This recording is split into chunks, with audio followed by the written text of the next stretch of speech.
Hey, you can't park that animal over there. It's illegal.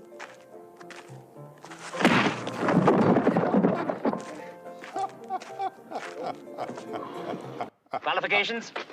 Arson, armed robbery, mayhem. Wait a moment. What have you got in your mouth? Nothing. Nothing, eh? Lyle. Gum. Chewing gum online, eh? I hope you brought enough for everybody. Frankenstein. You must be Igor. No, it's pronounced Igor. But they told me it was Igor. Well, they were wrong then, weren't they? If you're blue and you don't know where to go to, why don't you go where fashion sits? Oh, my God. Bruce G. Hallenbeck is an actor, screenwriter, and author. His new book is Blazing Saddles Meets Young Frankenstein, the 50th anniversary of the year of Mel Brooks. Good morning, Bruce. Good morning. How are you folks? Oh, man, great. I could watch that. It's so funny and so many laughs. But I have to wonder, when you, through the passage of time of 50 years, many things have changed. When you look back, did anything make you cringe in terms of the comedy? Well, yeah, I suppose it probably makes a lot of people cringe now. On the other hand, you have to remember that Blazing Saddles in particular was written as a polemic against racism, and it was co-written by Richard Pryor, which a lot of people forget. Yeah. And it was just poking fun at racists and making them look ridiculous, which of course they are. So in that respect, I think it holds up pretty well. What is in the mindset of when these movies were coming out? What other movies were around at that time period, and why did Mel Brooks want these movies to come out, and how were they received? Well, they were received incredibly well.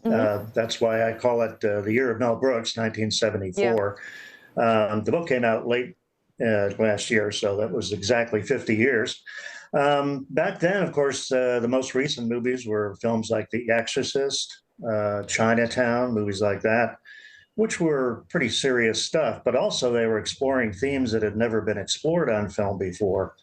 And I don't think Blazing Saddles would have been able to have been made, say, 10 years previously to 1974.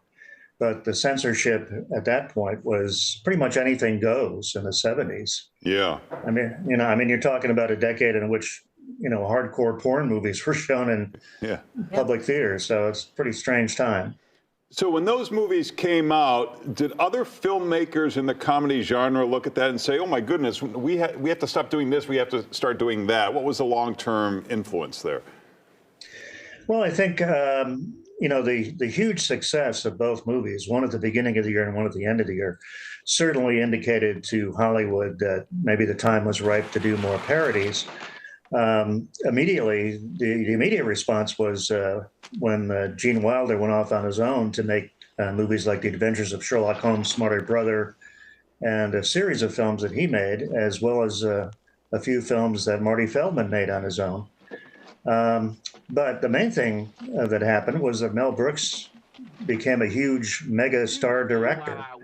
And he ended up doing many more parodies like High Anxiety and Silent Movie. These are kind of loving parodies of film genres that Mel Brooks himself admired. For example, Young Frankenstein came about because Gene Wilder came up with the idea of parodying the old Universal monster movies, which he loved when he was a kid. Yeah. And you can see that in the film. Young Frankenstein is a little more sedate than Blazing Saddles, which wouldn't take much, I must admit. But it's a more polished movie and a more loving homage, I think, to the genre. Do you see shades of Mel Brooks now in the comedy films you see being released in theaters? Like what films do you see that you think maybe have a resemblance to what Mel Brooks was doing at this period of time? Well, lately I haven't seen a lot. It seems as though comedy movies are kind of few and far between these days, and I'm not sure why that is. Maybe it's the dark times we live in, but people like the Zucker brothers, who made Airplane and movies like that in later years, certainly were inspired by Blazing Saddles and Young Frankenstein, no question there. But lately, comedy seems to be kind of in the doldrums, and all the comedies that come out now are black comedies. And I'd like to see some real comedies, some really, laugh out loud comedies for a change, because I miss those. Yeah, we do as well. Bruce, thanks. The book is Blazing Saddles Meets Young Frankenstein, the 50th anniversary of the year of Mel Brooks. Thank you. Thank you very much.